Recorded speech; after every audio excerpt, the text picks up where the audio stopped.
नमस्कार दोस्तों। दक्षिणपंथी मूर्ख भी होते हैं, दक्षिणपंथियों को ज्ञान भी नहीं होता है। दक्षिणपंथी कुछ भी बोल देते हैं, उन्हें खुद ही पता नहीं होता है, या उनके अंदर ज्ञान न होने के कारण वो मूर्खतापूर्ण बातें कर देते हैं।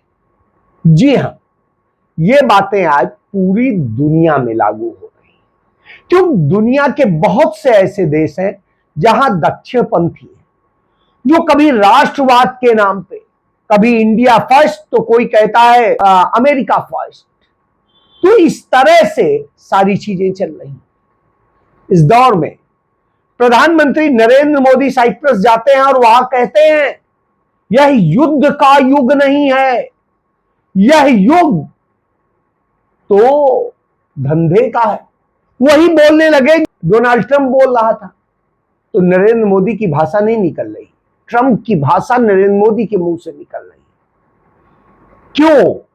क्योंकि कायरों की जमात है। ये दक्षिणपंथी असल में कायर होते हैं। ये दूसरों को मरवाने के लिए तो बोलते हैं, बड़ा जोश भरते हैं, लेकिन जब खुद पर आती है तो हालत बिगड़ जाती है। जी हां, यह इसलिए कह रहा हूं कि आप देखिए, जब ईरान इजराइल का युद्ध शुरू हुआ तो डोनाल्ड ट्रंप इजराइल के साथ खड़े थे और सब कुछ बोल रहे थे। जैसे ही इजराइल पर हमले तेज हुए, डोनाल्ड ट्रंप बीच का रास्ता अपनाने लगे।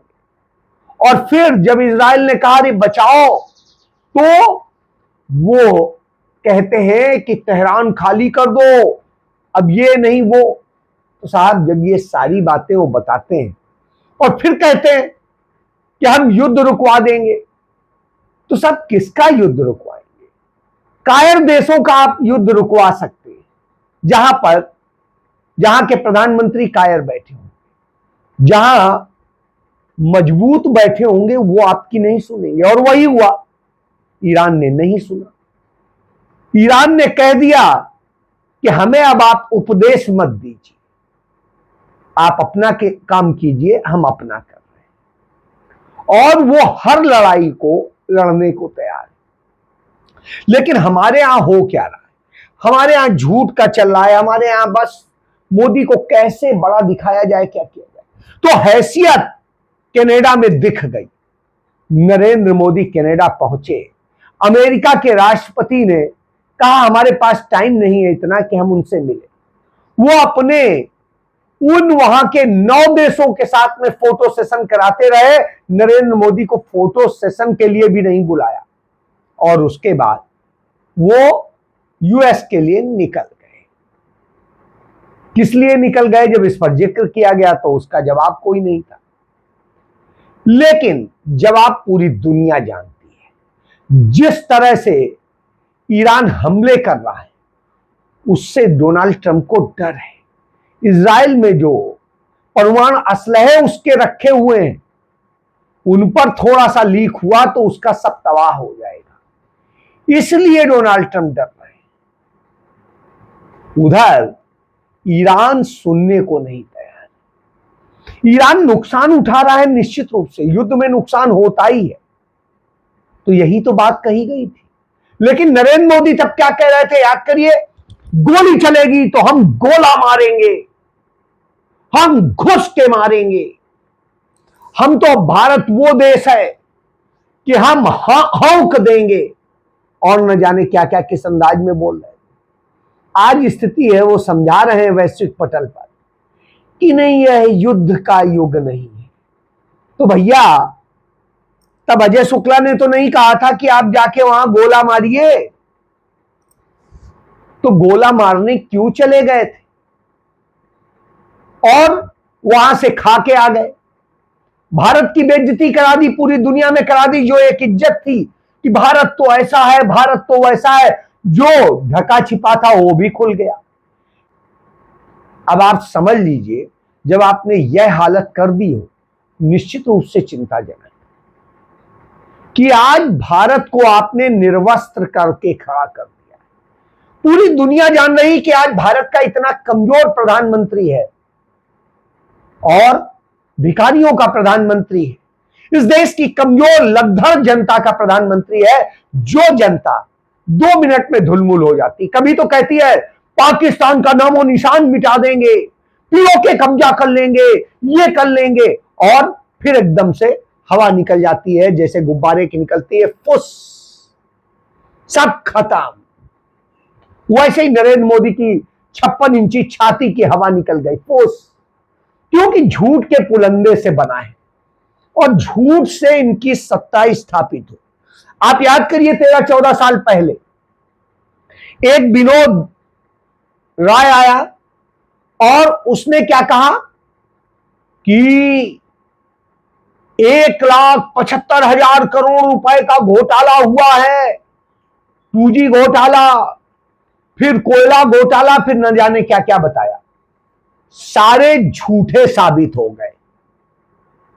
लेकिन साहब सत्ता के लिए माहौल बन गया, मनमोहन सिंह की सरकार बदनाम हो गई।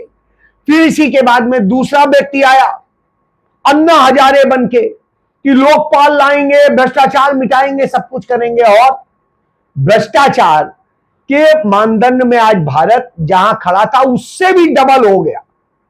और उसके बाद में एक तीसरा व्यक्ति आया जिसका नाम किरण बेदी, पहली महिला पुलिस अफसर, IPS, और न जाने क्या क्या अपना बखान करवा रही थी। इंदिरा गांधी ने सम्मान दे दिया था तो दिमाग खराब हो गए थे, और उसने ठगा, वो भी गवर्नर बन गई कहीं। और उसके बाद में एक चौथा व्यक्ति आया अरविंद केजरीवाल, उसने जल्दी जल्दी दिल्ली में अपनी रील लपेटी, वो भी सत्ता आ गया, पंजाब में सत्ता में आ गया और बर्बाद करके चला गया। उसके बाद में एक पांचवा व्यक्ति आया रामदेव ज्ञान दे रहा था पेट्रोल आधा हो जाएगा, ये आधा हो जाएगा, वो हो जाएगा, और हालत क्या हुई? आज सब कुछ डबल नहीं 4 गुना हो गया, और हालत ये है कि रामदेव लाला बन गया, योग गुरु से लाला बन गया। एक छठा व्यक्ति आया सुब्रमण्यम स्वामी, वो झूठे मुकदमे और सब कुछ बनाता रहा, बार बार तमाम चीजें, और वो भी राज्यसभा पा गया, एंजॉय कर रहा है लाइफ को। फिर एक सातवां व्यक्ति आया नरेंद्र मोदी, और वो हिंदू हृदय सम्राट बन के देश की सत्ता में बैठ गया। और ये सारे के बाद में जो नतीजा आया वो देश की बर्बादी का आया।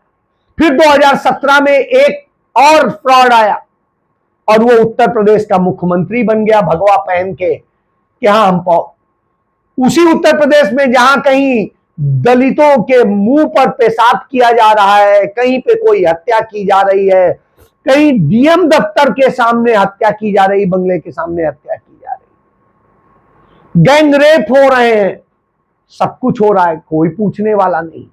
राम राज्य की बात कर रहा था। इसके बाद में दूसरा अन्ना हजारे एंजॉय कर रहा अपने आप। जब ऐसे बने होंगे तो आपको क्या देंगे? क्योंकि फ्रॉड से बने हैं, झूठ से बने हैं, मक्कारी से बने। झूठा फुलाया गया गुब्बारा था 56 इंची, एक सुई चुबा दी गई, सोचिए 11 सारी हवा 56 इंची की निकल गई। इस जैसी तमाम ट्रंप की एक ट्वीट हवा निकल गई। मोदी दुनिया को लीड कर रहे हैं, यह नरेंद्र मीडिया ने बताया नरेंद्र मोदी तो आज दुनिया के पटल पर यानी एक आदमी की छवि चमका लटकाए। जब साइप्रस में चंद शब्द बोलने स्टंटबाजी ने उन चंद शब्दों में स्थिति ये है कि वो नहीं बोले पा रहा, डंका बज रहा है, लेकिन बार बार पहले बोलना कुछ शुरू किया, फिर कहीं और हो गया, बिना टेलीप्रॉम्प्टर कैसे बोले बेचारा। देश भारत के समर्थन और यहाँ क्या चिल्ला रहे थे भक्तगण, नरेंद्र मोदी देखो बगैर पढ़े भाषण देते हैं, ऐसा नरेंद्र मोदी उन्हें पता नहीं टेलीप्रॉम्प्टर होता है, मोदी की और तमाम सारे ऐसे होते हैं जो ट्रांसपेरेंट होते हैं, आपको समझ में नहीं आए। टेक्नोलॉजी बहुत बढ़ गई, लेकिन साहब भक्तगण है तो ये सब बताएंगे। और हिंदुस्तान के अंदर जनता को कायर बना दिया गया, यहां के तमाम संगठनों को कायर बना दिया गया, कोई संगठन कोई आवाज उठाने की स्थिति में नहीं रह गया। तो मैं उदाहरण दे देता हूं, national association for the advancement of coloured people करके अमेरिका में संस्था है। वो संस्था के कार्यक्रमों में सदैव राष्ट्रपति बुलाए जाते थे। पहली बार है उसने कहा डोनाल्ड ट्रंप एक डफर है और उसको हम नहीं बुलाएंगे। यानी डोनाल्ड ट्रंप को, राष्ट्रपति को वहां पर डफर कहा जा रहा है, जिस डोनाल्ड ट्रंप के सामने नरेंद्र मोदी की हवा निकल जाती। तो अब आप समझ लीजिए और कितना कड़े ढंग से वहां पर डिसीजन लिया जा रहा है। संस्था कह रही है 116 साल पुराने इस नागरिक संगठन ने पहली बार ऐसा किया है। और प्रेस कॉन्फ्रेंस में उसके अध्यक्ष जो जॉनसन है, उन्होंने इसकी घोषणा की। उन्होंने कहा इस शख्स ने मानवाधिकारों का हनन किया है, इस शख्स ने तमाम दूसरे नैतिकताओं का हनन किया है। ऐसे व्यक्ति को हम अपनी संस्था में नहीं बुला सकते। और इस संस्था ने उनके खिलाफ सुप्रीम कोर्ट में वहां कई मुकदमे किए, जिस पर सुप्रीम कोर्ट में भी वहां दम है, उसने फैसले भी दिए। लेकिन साहब हिंदुस्तान में क्या आप उम्मीद कर सकते हैं? नहीं करिए, बिल्कुल मत करिए, क्योंकि यहां इस स्थिति में नहीं। अब डोनाल्ड ट्रंप का देख लीजिए, जो एक समय पुतिन को कुछ बता रहे थे, चीन को कुछ बता रहे थे, अब G7 की मीटिंग में क्या कहते हैं? नहीं, रूस को और चीन को, दोनों को अब इसका सदस्य बनाना चाहिए। इसे 8 सदस्यीय या 9 सदस्यीय करना चाहिए, उन्हें बनाना चाहिए। मतलब उन्हें मेंबर बनाने की बात कर रहा है। और जो नरेंद्र मोदी उसके आगे सिर झुकाए खड़ा है, सब खोले खड़ा है, उसको कुछ बनाने की बात नहीं कह रहा है। उसको नहीं कह रहा है कि G7 का सदस्य बना दे। और नरेंद्र मोदी की हवा निकली हुई। अब आप समझ लीजिए कैसा विश्वगुरु आपने बनाया है। तो जब ऐसा विश्वगुरु बनाया होगा तो यही सब देखने को मिलेगा। तो हमने देख लिया कि 11 साल में भारत की कूटनीति असल में कूड़ा नीति हो गई। विदेश नीति का भारत के अंदर कोई विदेश नीति है ही नहीं। और हमारी अंतरराष्ट्रीय समस्याएं और उनके समाधान के लिए हमारे पास कोई विजन नहीं। न हमारे पास नेहरू है, न गांधी है, कांग्रेस सरकार ने अपनी हमारे पास मनमोहन सिंह भी नहीं। अलग थलग कर दिया था। तो हमारे पास है कौन? हमारे पास एक निरा मूर्ख बिना पढ़ा हुआ व्यक्ति है, जिसको कोई समझ नहीं है, बस अपने आप को ही, तो अमेरिका के जिसे कहा जाता है भैंस के आगे बीन बाजे भैंस थारे पगुरिया है, पाकिस्तान के बीच सो हालत है उस। मोदी सरकार में भारतीय और वह हालत हम देख, लगातार बिखर रही है। और तो इस तरह से संघाई कोऑपरेशन ऑर्गेनाइजेशन ने निंदा प्रस्ताव जो बनाया, उससे भी वो दूरी बना लिया, उससे भी डर गया। अब आप सोचिए, जिसकी कहीं कोई वही नहीं बन रही है, कुछ कहीं नहीं पा रहा है, इजराइल के पक्ष में ऐसे झुक के खड़ा हो गया कि पता नहीं क्या। और मिला क्या? इजराइल से भारत को सीधे तो कोई लाभ मिल नहीं सकता। असलहे उसके खरीदोगे तो उसे पैसा दोगे, धंधा ही दोगे, यानी कुछ नहीं। उसके पास लड़ने के लिए आदमी नहीं है, तो उत्तर प्रदेश और इधर से तमाम संघियों ने उन्हें भेज दिया नौकरी के लिए, और वहां वो लड़ने और सब में वो पकड़े जा रहे हैं, मारे जा रहे हैं। तो यानी इजराइल के लोग नहीं मर रहे हैं, वहां पे भी हिंदुस्तानी मर रहे हैं। और यहूदियों की यह दशा है कि यहूदी भारतीयों को गाली दे रहे हैं, भगा रहे हैं वहां से, उसके बावजूद यह हालत है। यानी आपको देश से कोई फिक्र ही नहीं है, देश की चिंता नहीं। तो यह समझ लीजिए, उधर अमेरिका में वही स्थिति। अमेरिका में खुफिया विभाग की हेड है तुलसी गाबार्ड, उन्होंने अपनी रिपोर्ट में कहा, सार्वजनिक तौर पर भी कहा, कि ईरान कोई भी परमाणु असलहे नहीं बना रहा है।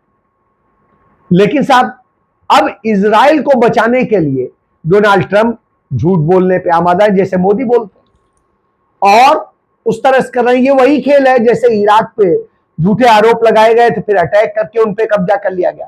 तो अब अमेरिकन मीडिया में इसकी चर्चा होने लगी है कि ईरान के तेल कुओं पर कब्जा करने के लिए सारी साजिशें की जा रही, और वहां के धर्म के लोगों से जो नफरत है उसके लिए की जा रही। यानी ये सिर्फ यही कर सकते हैं, देश के बारे में कोई नहीं सोच सकता। तो यह सत्य है, इसे जितना जल्दी समझ लीजिए तो मुक्ति पाइए, नहीं तो बर्बादी आपकी, आपके बच्चों की, आपके परिवारों की तय है। जय।